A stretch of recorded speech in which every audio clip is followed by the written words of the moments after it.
quand on fait quelque chose, des choses qui ont comme intention l'amour, mais sincèrement, profondément l'amour, on se rend compte qu'on devient grand, intérieurement.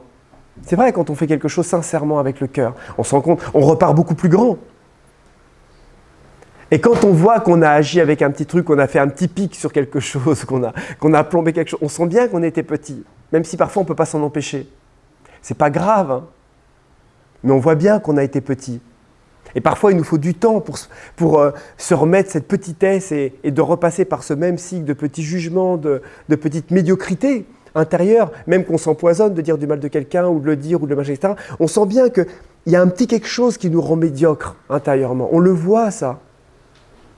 Après, on en est plus ou moins dégoûté ou pas.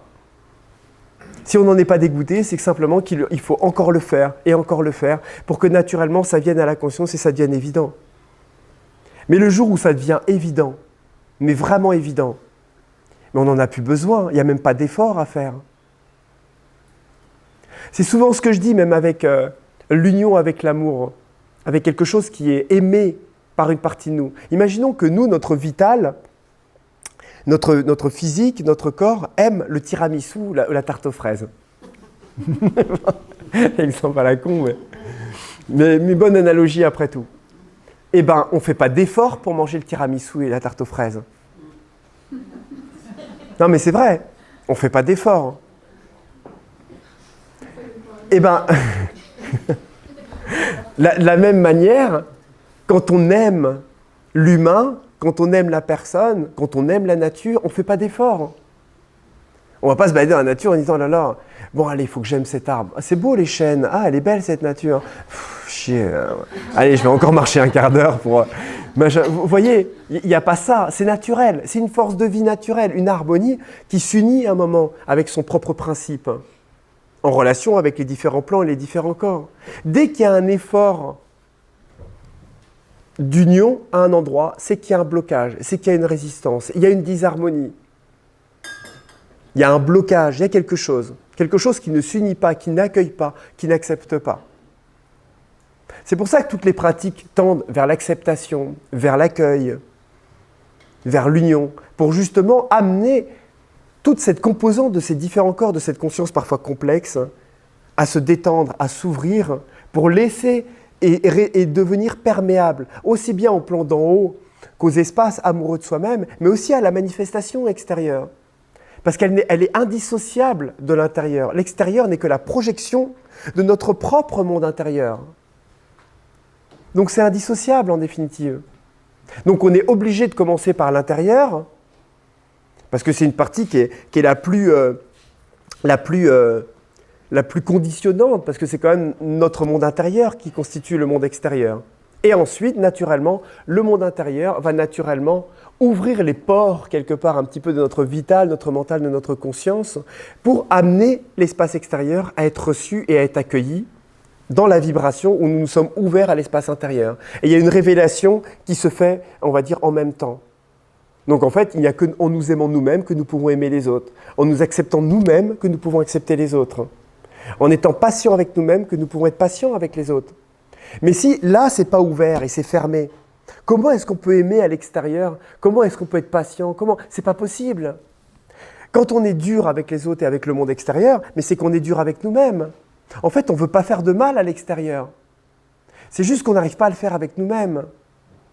Il y a des parents qui sont très durs avec leurs enfants, mais ils le font par amour. Nous, on regarde ça, on dit « là, mais qu'est-ce qu'il est infernal, mais c'est pas possible, il va laisser son enfant, mais il le tape. » On est là au bord de la plage, on voit le gamin qui se prend une baigne, qui machin. Et en fait, le père, intérieurement, il le fait par amour. Il ne se rend pas compte, en fait. Pour lui, c'est son seul recours pour faire en sorte que son fils puisse être bien, etc. Parce qu'il se le fait à lui-même toute la journée. Même des patrons qui vont être comme ça avec leurs employés. On se dit, mais c'est pas vrai, mais quel gros con, mais c'est pas possible, mais il doit souffrir pour être comme ça. Bah oui, il souffre.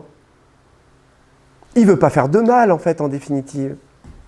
Il recherche le meilleur dans son entreprise pour ses employés, etc. Simplement, il le fait tellement maladroitement parce qu'il est très maladroit avec lui-même.